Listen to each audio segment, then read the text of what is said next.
Let's look at the topic of refraction of light. We'll study the behavior of light rays when they pass from one medium to another.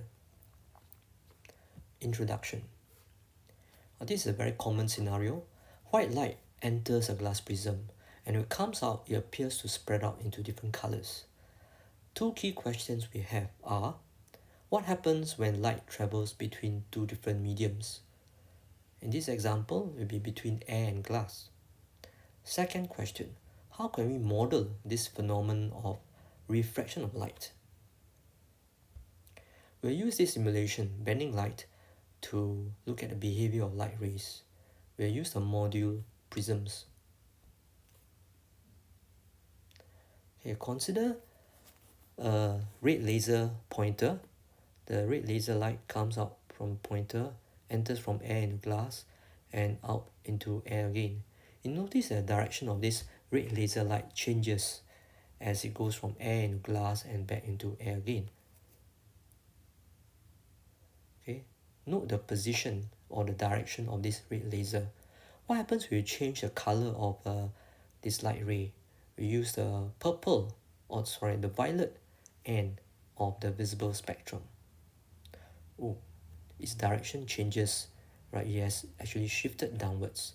So it appears that the different colors will affect the way the light ray bends when it goes from air into glass and glass back to air. If we were to use entire spectrum, in other words, let's use white light instead. Okay, we have here a white light, and white light enters from air into a glass prism. It actually spreads out very slightly, and when it re-enters air again, notice now white light has actually spread out into red right at the top end and violet at the bottom.